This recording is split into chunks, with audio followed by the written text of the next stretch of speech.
good. It's your job to keep Coronas fueled by finding these thermal pockets on your own, planting T-posts, and maintaining them when they're full. Harvest them regularly and you'll be raking in the credits in no time. Got it, boss? I think this work is just my speed.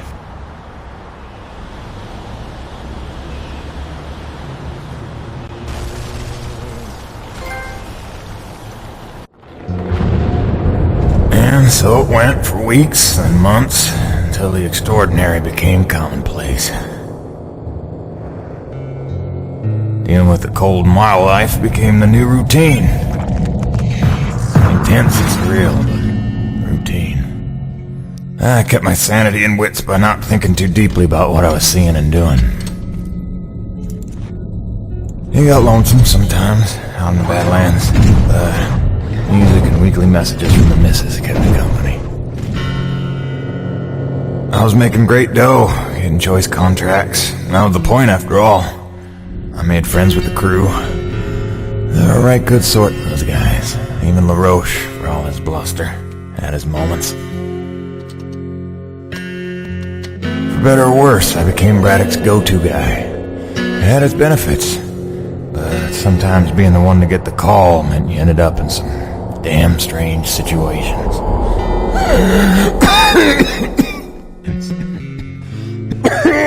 What's wrong? Plenty. Harmonizer's almost out of juice. The one time I want an acre to attack. What was I? Something about getting the call. Yeah, right. Well, now you know how hard it is to communicate off-world. In those days, Nivek had a workaround. An antenna relay on the highest peak in the area, so we can call home to Mama with minimal storm interference. It's our lifeline. 2 hours ago, we went offline, and we don't know why. We're effectively cut off from sending and receiving any off-world communications. Some acrid probably got his claws into it. So once again, you expect me to march out there and fight a horde of monsters in a rig without weapons, huh? Do you know how much of my income I waste on repairs? I want guns on my rig, a simple chain gun. My hands are tied. NEVEC regulations. Yes, don't weaponize the construction vehicles, but I mean in this case... Nothing. I'm not going to jeopardize my operation because of your nerve deficit. It's called hazard pay for a reason. Oh, please. Hey, boss. Just noticed ComSat's offline. Yeah. Mind if I hustle down to the relay station? Give her a gander? I was just talking to Mr. LaRoche about that very thing. Apparently he's got some concerns about making nice with the wildlife. Well, no, I don't want to just snake a man's contract. No. Take it. Get yourself killed. Not for at least double, I mean. Done. What? Be back by supper time.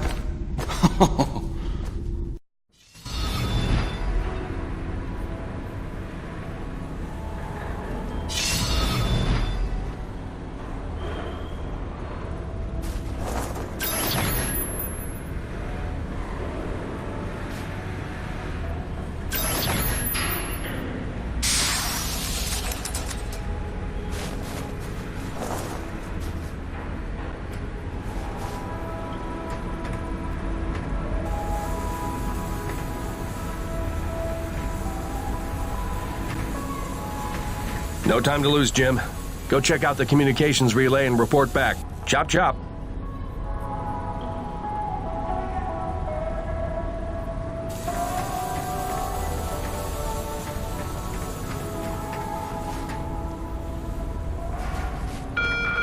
Quartermaster Bowers would like to inform the crew that new stock from the latest supply drop is now available. Mr. Payton, this is Dr. Kovac. Can you read me? Loud and clear, Doc. And I told you can call me Jim. As you like, Mr. Jim.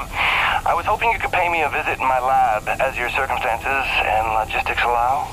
Oh, and I believe I'm to mention that remuneration is involved. So you have a job for me? I believe I made that abundantly clear. Oh, abundantly. I'll drop by soon, Doc.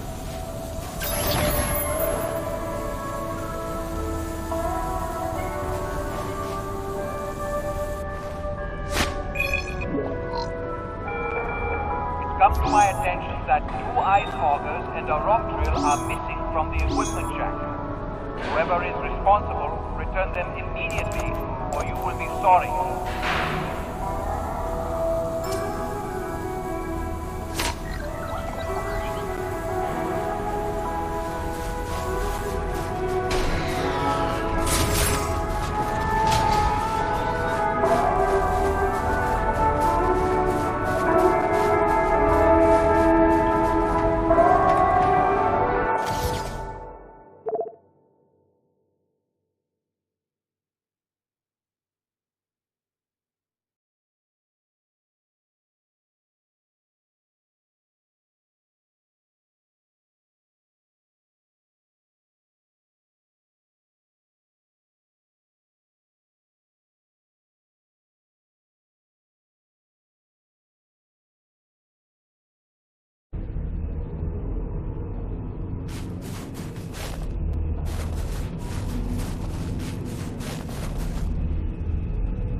Hey, what's the rumpus, Jim?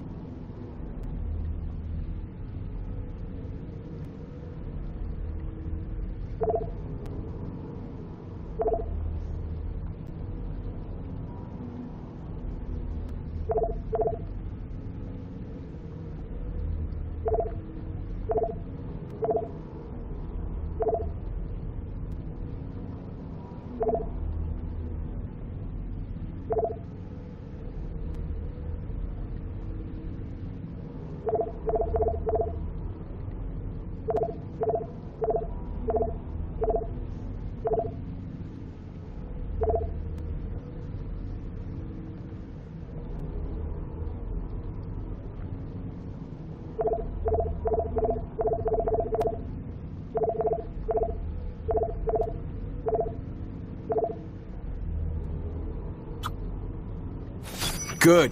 That upgrade's a must in my book. The less you gotta reload, the better, eh?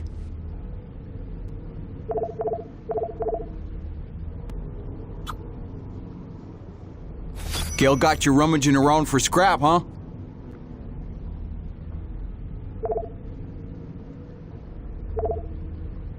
See you later, Jim.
Hey, Jim. How's Hank? Sprouting up like a beanstalk.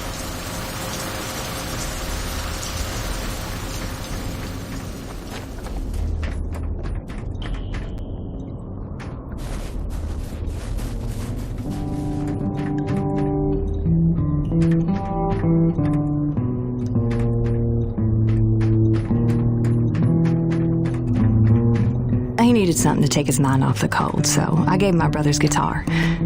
For never having taken any lessons, he's damn good. Listen.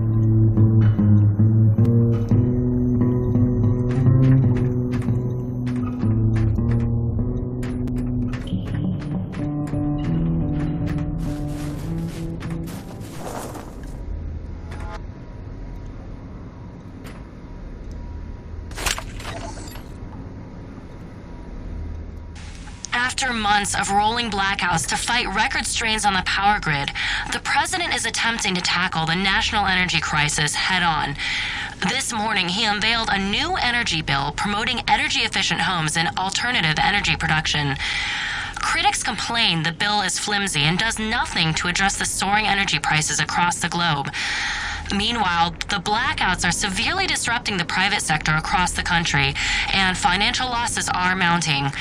Experts predict no end in sight for the recession, while on the horizon, a global energy crisis looms. For IBR, this is Suzanne Lee. Why they call him Old Man Braddock? It ain't on account of his age. That's the joke, man. He's in his 40s. Guy's been so stressed out since he's been running this operation, he's put in a dozen years in a matter of months. Let that be a lesson to you, brother. Never forget, it's just a job. Easy for you to say. You're just a researcher. You could check out for a week and it's not like the joint would come crashing down.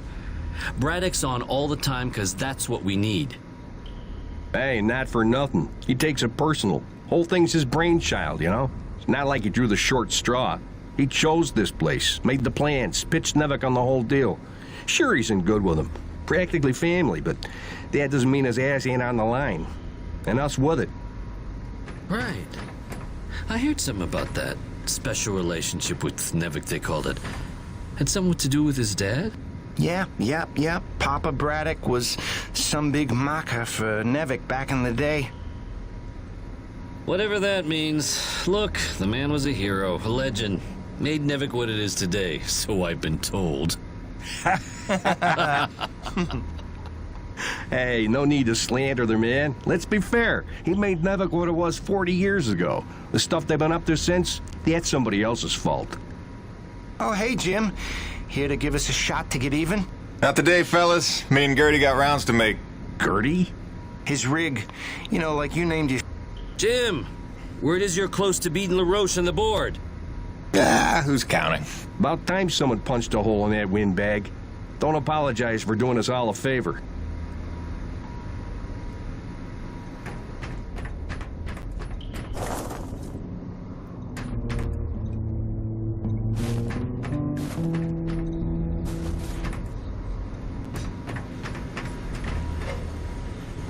Any idea how hard it is to keep a hot meal hot around here? Hell, we're still living off MREs. Look, if we want to build morale around here, let me build a hydroponic garden. I got 2 words for you, Jim. Heirloom tomatoes. Think about it.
Stand by.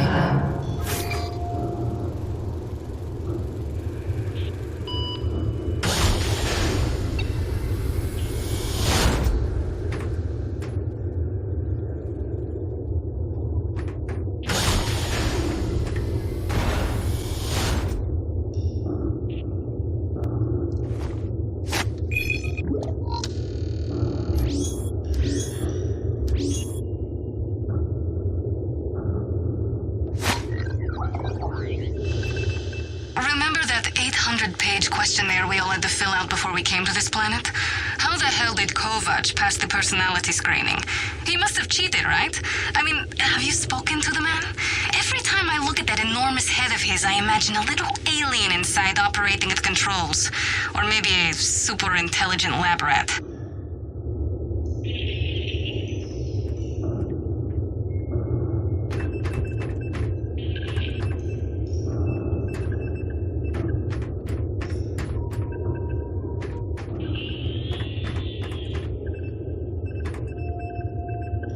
Exposure to the extreme cold reduces blood flow and constricts your blood vessels, reducing your circulatory system's overall volume and increasing your blood pressure. This causes your body to reduce fluid volume by getting rid of the excess water.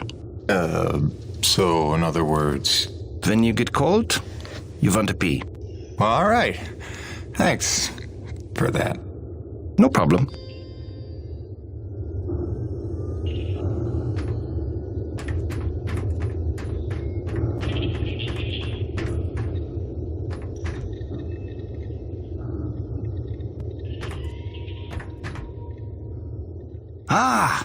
As you are undoubtedly aware, I've been tasked with rendering thermal energy a viable and cost-effective power source. Unfortunately, the T-energy from subterranean sources, while plentiful enough to run the Coronis installation, has a purity level entirely too weak for the audacious experiments we seek to conduct.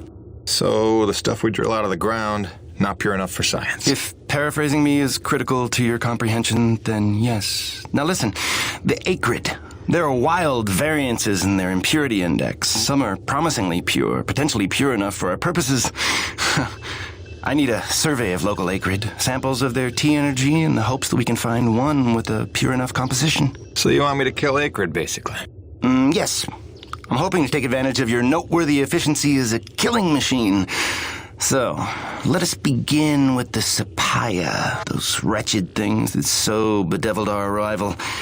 If you could kill 20 or so and collect their T-energy samples, I should be able to extrapolate a purity index through vertical analysis of the...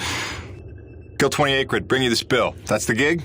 All over it. Thanks, Let me Doc. update your map with the best place to look for them based on recent sightings and migration patterns. And if you'd kindly hold still, I'd like to equip a sniffer attachment to your suit's tank. It'll automatically gather samples of T-energy particulates in the air after you've made a kill, so you can just focus on the killing.